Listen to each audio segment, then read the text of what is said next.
Hello, people of YouTube. My name is Steve Gray, and thank you for watching. If you're new here, please hit that subscribe button, turn on that notification bell, leave a like, and feel free to comment down below what shows you would like me to review in the future. So today we are going to be talking about Season 1, Episode 9 of Dr. Stone.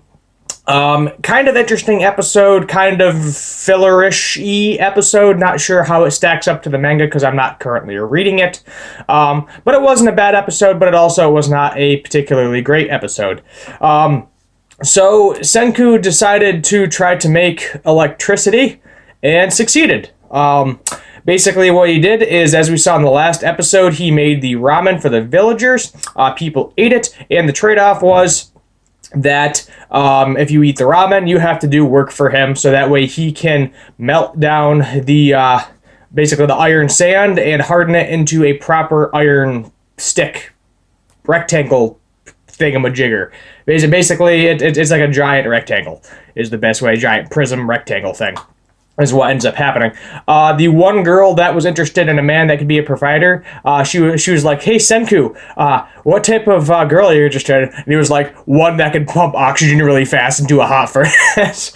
And then Kohaku was just like, "Wow, way to be blunt, Senku, way to be blunt," because Senku is clearly not really super interested in girls at this point in time. He is definitely more interested in the science aspect of things.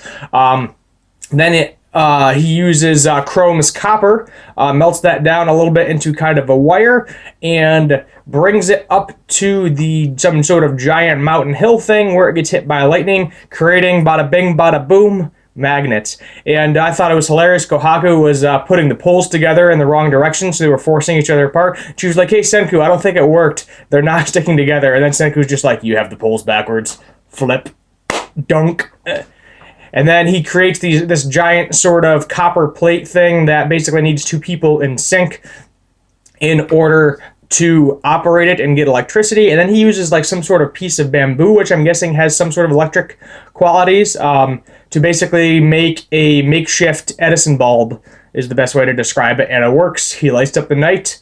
Chrome is no longer in the dark. Never has to be again. He's got a generator with magnets, which is friggin' really cool in this episode. He didn't do anything for Ruri in regards to the antibiotics. We did see her and the villagers a little bit today. Ruri and Kohaku's dad, whose name I am forgetting, he's like the head of the village, and he was like, "No, I don't want ramen. I don't want anything to do with the Senku guy. He's an outsider. I don't like him messing with people in my village." He doesn't realize that Senku is actually a pretty decent human being, in my regards. But yeah, so a lot of people eat ramen. Genro and Kenro. Kenro loses his spear. Poor fella. Poor Kenro. Poor Kenro. Loses his golden spear, and he's really mad about it. He is not happy. Basically, he's like, super straightforward. Go for the rules. Genro's over here like, "Oh, nope, I want the ramen. Oh, I'll help you. I want my silver spear tip." And they ended up putting the magnets or piece of iron and copper on top of Kenro's gold spear that Senku did for him like 2 episodes ago in order to get the lightning to hit it to make the magnet. We have a new character. We learn a little about Tsukasa's empire, I think is what he called it.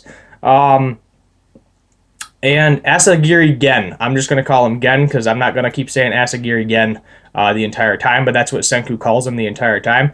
Basically, he is kind of a trickster slash psychological evaluator person. Very good with words, very good with persuading people and saying the right things in order to get him to do what they want him to do, what he wants them to do, I should say.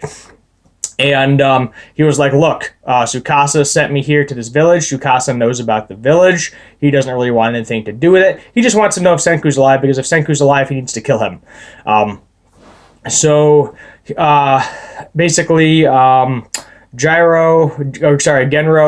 Kenro, Kohaku, a couple other people, basically, they see this person, ask Senku if this person is with him. He's like, "No," and they basically hold a knife to this guy's throat. And we learned some interesting things about Gen. He basically is not loyal to anyone. I guess he is a very neutral party. The only thing he really cares about is basically being alive. He will go with whoever he determines is the best person to be with in order to keep himself alive and get what he wants, which is a freaking harem.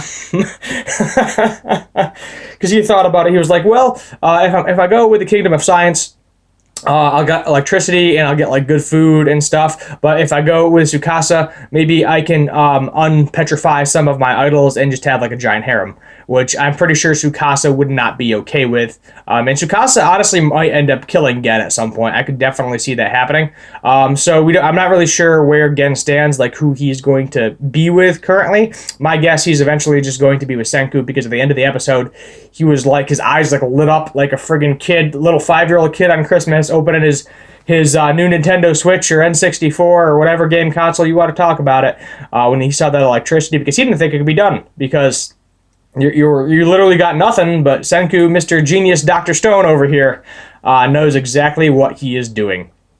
So I'm pretty sure Gen is going to end up eventually joining Senku, I'm assuming, but he's got that very villainous kind of Frieza face from Dragon Ball Z, I guess is the best way to describe it. Or basically he's on his own team is the best way I can describe it. So we'll just have to wait and see if he becomes a problem in the future or not.